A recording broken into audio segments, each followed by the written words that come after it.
नमस्कार, मैं हूं राधिका राज और आप देख रहे हैं चार का चक्रव्यूह। आज चार के चक्रव्यूह की सबसे बड़ी खबर आपको बता दें, बरेली से जुड़ी है। आला मोहम्मद के विवाद के बाद क्या कुछ स्थिति है बरेली और यूपी के दूसरे जिलों की, जानेंगे विस्तार से। साथ ही दूसरी खबर में बात आजम खान की, जिनको लेकर चौंकाने वाले खुलासे सामने आया है। बताया जा रहा है कि आजम खान और उनके बेटे अब्दुल्ला को जेल के खाने में जहर मिलाकर दिया जा रहा था, जिससे हड़कंप मच गया है। कितनी इस बात में सच्चाई है बताएंगे आपको।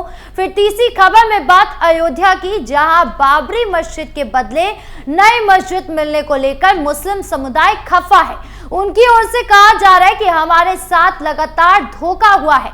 बताएंगे आपको क्यों बेचैन है अयोध्या का मुस्लिम समुदाय। फिर चौथी खबर में बात एनकाउंटर एक्शन की, जहां 1 लाख के इनामी नईम कुरैशी को मुजफ्फरनगर में ढेर किया गया। बताएंगे आपको पूरा मामला। तो चलिए शुरू करते हैं चार का चक्रव्यूह। शुरुआत करते हैं चार के चक्रव्यूह की सबसे बड़ी खबर से, जो आई लव मोहम्मद से जुड़ी है। उत्तर प्रदेश के बरेली में आई लव मोहम्मद अभियान के समर्थन में हुए प्रदर्शन ने हिंसक रूप ले लिया, जिसके बाद शहर में तनाव का माहौल है। ये विवाद तब शुरू हुआ जब 4 सितंबर को कानपुर में ईद ए मिलाद उन नबी के जुलूस के दौरान आई लव मोहम्मद के पोस्टर लगाए गए। कुछ हिंदू संगठनों ने इसे परंपरा के विचलन और जानबूझकर उकसावे वाला कदम बताया, जिसके बाद ये मुद्दा उत्तर प्रदेश के कई जिले और उत्तराखंड, कर्नाटक जैसे राज्यों तक फैल गया। बरेली में 26 सितंबर को जुम्मे की नमाज के बाद मौलाना तौकीर रजा खान, जो आईएमसी के प्रमुख है, उन्होंने अभियान के समर्थन में प्रदर्शन का आह्वान किया। हालांकि वो इस प्रदर्शन में नहीं पहुंचे। बता दें कि पुलिस ने इस प्रदर्शन की अनुमति नहीं दी थी, और जब प्रदर्शनकारी कोतवाली क्षेत्र में एक मस्जिद के बाहर आई लव मोहम्मद के पोस्टर लेकर जमा हुए तो स्थिति बेकाबू हो गई। प्रदर्शनकारियों ने पुलिस पर पथराव किया। पुलिस को भीड़ को तितर बितर करने के लिए लाठी चार्ज और आंसू गैस का इस्तेमाल करना पड़ा। इस हिंसा में 10 पुलिसकर्मी घायल हुए और शहर में तनाव फैल गया। पुलिस ने इस मामले में तौकीर रजा को मुख्य साजिशकर्ता बताते हुए उन्हें और 7 अन्य लोगों को गिरफ्तार कर 14 दिन की न्यायिक हिरासत में भेज दिया। तौकीर रजा को फतेहगढ़ सेंट्रल जेल में स्थानांतरित किया गया। इसके अलावा पुलिस ने 180 नामजद और 3000 अज्ञात लोगों के खिलाफ 10 मुकदमे दर्ज किए, जिनमें हिंसा भड़काने, तोड़फोड़, पथराव और धार्मिक भावनाओं को ठेस पहुंचाने के आरोप शामिल है। तौकीर रजा के करीबी सहयोगी नदीम को भी शाहजहांपुर से गिरफ्तार किया गया है, जिसे पुलिस ने हिंसा का दूसरा मास्टरमाइंड बताया। पुलिस के अनुसार नदीम के एक व्हाट्सएप ग्रुप बनाकर भीड़ को एकत्र करने में अहम भूमिका निभाई। उसका फोन बरामद कर लिया गया, जिससे कई महत्वपूर्ण सुराग मिलने की उम्मीद है। हिंसा के बाद बरेली में 48 घंटे के लिए इंटरनेट सेवाएं बंद कर दी गई और आला हजरत दरगाह के आसपास का क्षेत्र सुरक्षा घेरे में बदल दिया गया।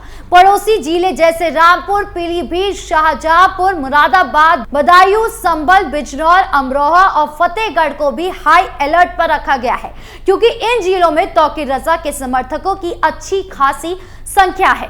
मुख्यमंत्री योगी आदित्यनाथ ने इस मामले पर सख्त रुख अपनाते हुए कहा कि कुछ लोग भूल गए हैं कि उत्तर प्रदेश में अब किसकी सरकार है। हमने ऐसा सबक सिखाया है कि आने वाली पीढ़ियां दंगा करने से पहले 100 बार सोचेगी। उन्होंने ये भी कहा कि 2017 के बाद से उत्तर प्रदेश में कर्फ्यू जैसी स्थिति को बर्दाश्त नहीं किया गया है और राज्य विकास की राह पर है। इस बीच जमात ए इस्लामी हिंद ने तौकीर रजा की गिरफ्तारी की निंदा की। इसे सत्ता के दुरुपयोग और धार्मिक ध्रुवीकरण का प्रयास बताया। एआईएम प्रमुख असदुद्दीन ओवैसी ने भी कहा कि आई लव मोहम्मद कहना कोई अपराध नहीं है। दूसरी ओर लखनऊ के मौलाना खालिद रशीदी फिरंगी महली ने इस विवाद को समाप्त करने की अपील की और लोगों से शांति बनाए रखने को कहा है। बरेली में स्थिति को नियंत्रित करने के लिए भारी पुलिस बल तैनात किया गया है और सामान्य स्थिति बहाल करने के लिए फ्लैग मार्च भी किए जा रहे हैं। अब आगे क्या कुछ माहौल रहता है, ये देखने वाली बात। बढ़ते दूसरी खबर की ओर, जो आजम खान से जुड़ी है। समाजवादी पार्टी के वरिष्ठ नेता आजम खान और उनके बेटे अब्दुल्ला आजम को लेकर एक सनसनीखेज खुलासा सामने आया है। एक पत्रकार ने दावा किया है कि जेल में आजम खान और अब्दुल्ला को खाने में जहर मिलाकर दिया जा रहा था, जिससे उनकी जान को खतरा था। पत्रकार ने ट्वीट कर लिखा कि समाजवादी पार्टी के नेता आजम खान ने जेल से बाहर आकर मुझे बताया कि उन्हें और उनके बेटे अब्दुल्ला को जेल में जहर दिया जा रहा था। उनको खाने में स्लो पॉइजन को मिलाकर दिया जा रहा था। वहीं उन्होंने आगे बताया कि जैसे ही आजम खान को इस बात की भनक लगी तो उन्होंने जेल प्रशासन द्वारा भिजवाए गए खाने को खाना बंद कर दिया, जिसके बाद आजम खान ने अपने लिए खुद खाना बनाना शुरू कर दिया। आजम खान को लगता था कि जैसे मुख्तार अंसारी को मार दिया गया, वैसे उन्हें भी जेल में मारने की साजिश रची जा रही है। वहीं आजम खान की तरफ से पत्रकार को बताया गया कि उन्हें और उनके बेटे अब्दुल्ला को और उनकी पत्नी तंजीन फातिमा बीजेपी के निशाने पर है और उनके परिवार को खत्म करना चाहते हैं। इस खबर ने उत्तर प्रदेश की सियासत में हड़कंप मचा दिया है। हालांकि पत्रकार के इस दावे की आधिकारिक पुष्टि नहीं हुई है और पुलिस या जेल प्रशासन की ओर से कोई स्पष्ट बयान अभी सामने नहीं आया है। आजम खान की इस बात में कितनी सच्चाई है ये तो पता लग ही जाएगा, लेकिन पहले आजम खान अपने बारे में बता दें कि उन्होंने कितने मासूम जिंदगियों में जहर घोलने का काम किया है। भ्रष्टाचार के गंभीर आरोप है उन पर और उनको ये याद होना चाहिए कि उनके बेल हुई है, बरी नहीं हुए हैं, इसलिए इस तरह की अफवाह उन पर भारी पड़ सकती है। खैर, इस मामले में कितनी सच्चाई है ये तो जांच में पता चल ही जाएगा, लेकिन ये खबर निश्चित रूप से उत्तर प्रदेश की सियासत को और गरमाने वाली है। बढ़ते तीसरी खबर की ओर जो अयोध्या से जुड़ी है, जहां बाबरी मस्जिद के बदले नई मस्जिद के निर्माण को लेकर विवाद गहराता जा रहा है। इंडो इस्लामिक कल्चरल फाउंडेशन यानी IICF ट्रस्ट, जिसे सुप्रीम कोर्ट के आदेश पर 2019 में अयोध्या में 5 एकड़ जमीन पर मस्जिद निर्माण के लिए गठित किया गया था, उस पर मुस्लिम समुदाय के एक वर्ग ने धोखे का आरोप लगाया है। मुस्लिम समुदाय के कुछ लोगों का कहना है कि ट्रस्ट ने जिस जमीन पर मस्जिद के लिए पैसा दिया था वहां म्यूजियम क्यों बन रही है। उन्होंने ये भी आरोप लगाया कि मस्जिद का डिजाइन और निर्माण प्रक्रिया में उनकी राय को शामिल नहीं किया गया था, इसीलिए वो खारिज हो गया। इसके अलावा कुछ लोग ये भी मानते हैं कि नई मस्जिद का स्थान और इसका प्रतीकात्मक महत्व बाबरी मस्जिद की जगह नहीं ले सकता। समुदाय के कुछ नेताओं ने कहा कि बाबरी मस्जिद का मुद्दा उनके लिए धार्मिक और भावनात्मक महत्व रखता है और इसके बदले बन रही मस्जिद को लेकर उनकी अपेक्षाएं पूरी नहीं हो रही है। हालांकि बता दें कि राम मंदिर की प्राण प्रतिष्ठा हुए 1 साल हो गया है, लेकिन अभी तक मस्जिद की एक ईंट भी नहीं रखी गई है। इस मुद्दे ने अयोध्या में तनाव को बढ़ा दिया है और समुदाय के बीच मतभेद उजागर हो गई है। दूसरी ओर ट्रस्ट का कहना है कि वो सुप्रीम कोर्ट के दिशा निर्देश के अनुसार काम कर रहा है और मस्जिद के साथ साथ एक अस्पताल और सामुदायिक केंद्र भी बनाया जाएगा जो सभी समुदाय के लिए होगा। फिर भी समुदाय के एक वर्ग की नाराजगी कम होने का नाम नहीं ले रही है। यह नाराजगी तब और बढ़ गई जब बीजेपी नेता का यह बयान सामने आया कि अयोध्या में मुसलमानों का क्या काम है, उन्हें अयोध्या छोड़ देना चाहिए। खैर, अब इस मामले में आगे क्या कुछ होता है ये देखने वाली बात होगी।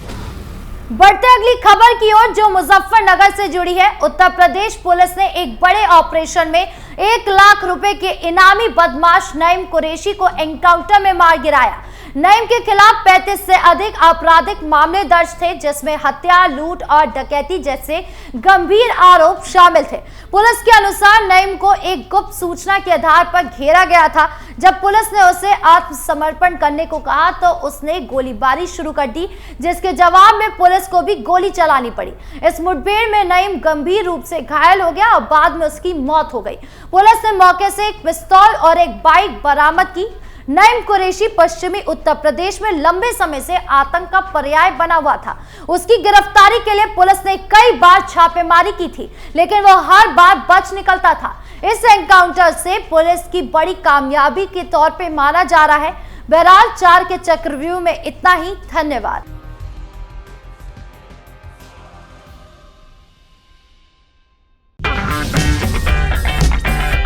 अगर आपको हमारा वीडियो पसंद आया हो तो इसे लाइक करें, हमारे चैनल को सब्सक्राइब करें और हाँ, बेल आइकन दबाना ना भूलें ताकि आप तक हमारे वीडियो की नोटिफिकेशन पहुंचती रहे।